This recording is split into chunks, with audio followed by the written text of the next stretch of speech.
श्री स्वामी समर्थ सगळ्यांना आणि सगळ्यांना महाशिवरात्रीच्या हार्दिक हार्दिक शुभेच्छा. आज आहे महाशिवरात्र, तर माझी तयारी चालू आहे देवपूजा करण्याची. तर मी आता सध्या अभिषेक करायला घेतलेला आहे. तर सर्वप्रथम मी एक पितळाचं ताट घेतलेलं आहे, त्याच्यामध्ये फुलं वगैरे टाकले, त्याच्यामध्ये तांदूळ टाकलेत आणि अष्टगंध लावलेला आहे थोडासा. कारण अभिषेक करण्याच्या अगोदर थोडंसं ताटामध्ये तांदूळ आणि अष्टगंध थोडंसं पाणी टाकायचं आणि मगच नंतरनं मी सगळ्यात पहिल्यांदा गणपतीची पूजा करून घेतली. कारण सगळ्यात पहिल्यांदा गणपतीची पूजा करण्याचा मान आणि हेच आहे त्यांना, त्याच्यामुळं पहिल्यांदा गणपती बाप्पांची पूजा म्हणजे अभिषेक करून घेतला पहिल्यांदा गणपती बाप्पांचा. तर पहिल्यांदा त्यांना मी साध्या पाण्याने अभिषेक केल्यानंतर त्यांचा पंचामृताने अभिषेक करून घेतलेला आहे. बघू शकता तुम्ही, पंचामृताने अभिषेक करून घेतला त्यांचा आणि नंतर आणखी एकदा त्यांच्यावरती साध्या पाण्याने अभिषेक करून घेतला. पहिल्यांदा साधं पाणी म्हणजे त्यात फक्त साधं पाणी होतं, गंगाजल, गुलाबजल आणि थोडंसं गोमूत्र असं होतं पहिल्यांदा टाकलेलं ते. आणि नंतरनं साध्या पाण्याने केला. नंतरनं मी महादेवाची पिंड घेतली. माझ्याकडे पितळाची महादेवाची पिंड आहे आणि असे भरपूर लोक म्हणतात की महादेवाच्या पिंडीला असे नागाची फळे असलेली चांगली नसते.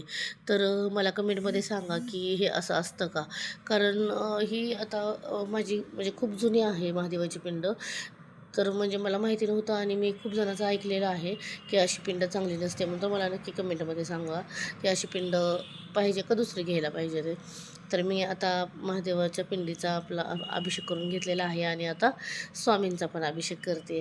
तर हे पहा, माझे स्वामी किती गोंडस आणि छान दिसत आहेत बघा, स्वामींची मूर्ती. आणि मग आता स्वामींना पण पहिल्यांदा मी गंगाजलच्या पाण्याने अभिषेक करून घेतल्यानंतरनं पंचामृताने आणि नंतरनं साध्या पाण्याने अभिषेक केलेला आहे स्वामींचा. कारण स्वामी हे माझं म्हणजे सर्वस्व आहेत स्वामी.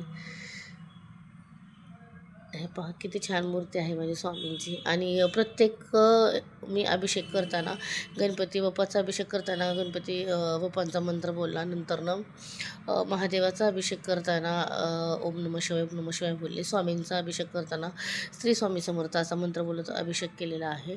नंतर मी एका पाटावरती पिवळं कापड टाकून त्याच्यावरती थोडीशी फुलं टाकली आणि तांदूळ टाकून पहिल्यांदा गणपती बाप्पांची पूजा करून घेतली आणि नंतरनं जे आपली आहे महादेवाची पूजा ती करते मी. तर बघू शकता तुम्ही, मी माझ्याकडे छोटीशी मूर्ती आहे चांदीची गणपती बाप्पांची. हे पाहता, पहिल्यांदा मी गणपती बाप्पांची पूजा करून घेतलेली आहे, अष्टगंध वगैरे लावलेला आहे त्यांना. तर पूजा बरोबर आहे का, बरोबर केली का हे पण सांगा कमेंटमध्ये की काही चुकले का पूजा करताना.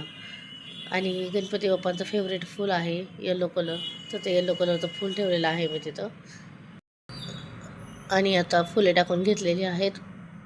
आपल्या महादेवाची पिंडीची पण पूजा करून घ्यायची. महाशिवरात्र असल्यामुळं तिची मी पूजा करून घेते आज.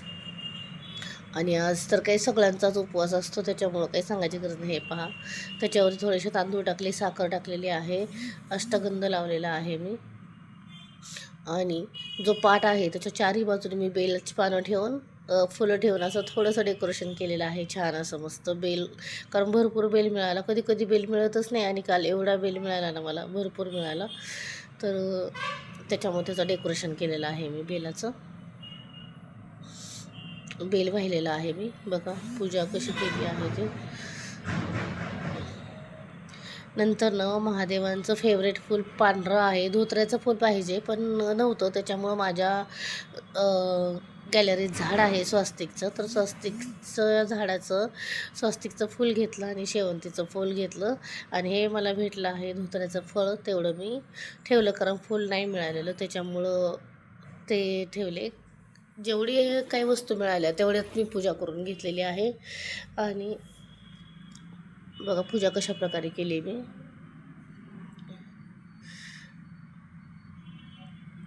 पांढरी फुलं माझ्या गॅलरीमध्ये भेटली, त्याची केली आहे पूजा. आणि कवट पण भेटलं होतं विकत, मग कवट पण पूजलेलं आहे मी, कवटाची पण पूजा केलेली आहे. हे पहा, उलट ह्यावेळेस मला जास्त वस्तू मिळाल्या, कारण कधी कधी मिळत नाही आहे, त्याच्यामुळं मिळाली ह्यावेळेस. गेल्या वेळेस तर फक्त मला बेलच भेटला होता, ह्यावेळेस मला भेटलं आहे कवट भेटला आहे, धोत्राचं फळ भेटलं आहे. आणि आता माझी पूजा बघा झालेली आहे. कशा प्रकारे पूजा झाली आहे बघा. कारण पूजा सगळी झाली ना की खूप छान वाटतं. आणि मी महादेवांना काल पांढरा नैवेद्य पाहिजे म्हणून मी पांढरे पेढे ठेवलेले आहेत नैवेद्यासाठी. त्यांना प्रसाद पांढऱ्या कलरचाच ठेवलेला आहे, कारण पांढऱ्या कलरचा महादेवांचा फेवरेट प्रसाद आहे, तर मी पांढऱ्या कलरचे पेढे ठेवलेले आहेत. आणि हे पहा, अशा प्रकारे मी घेतलेलं आहे डेकोरेशन करून. कसं वाटतंय? छान वाटतंय ना? छान वाटतंय ना बघा. नक्की कमेंटमध्ये सांगा. हर हर महादेव सगळ्यांना. सगळ्यांनी माझ्या महादेवाच्या पिंडीचं दर्शन घ्या. आणि तुपाचा दिवा मी अगोदरच लावलेला होता साईडला अभिषेक वगैरे करताना. नंतर मी तो समोर ठेवलेला आहे, कारण मी एका हाताने मोबाईल पकडल्यामुळं मला मोबाईल इकडे इकडे करता येत नव्हता.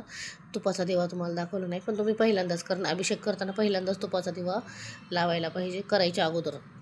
म्हणून करायच्या अगोदरच तुपाचा दिवा लावून ठेवला होता अभिषेक करताना साईडला, आणि तो मी लास्टला दाखवला. नंतर मी महादेवाची आरती करून घेतलेली आहे, शंकराची आरती. आणि हे पहा, मी रांगोळी कशी काढली बघा.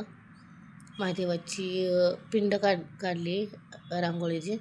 आणि हे माझं आहे देवघर, माझे स्वामी वगैरे हे तर सगळे बाकीचे देव आहेत. मी महादेवाची पिंडीची पूजा आहे ती वेगळी केलेली होती एका पाटावरती. आणि हे माझे सगळे देव आहेत बाकीचे. कसं वाटतं माझं मंदिर हे पण कमेंटमध्ये सांगा.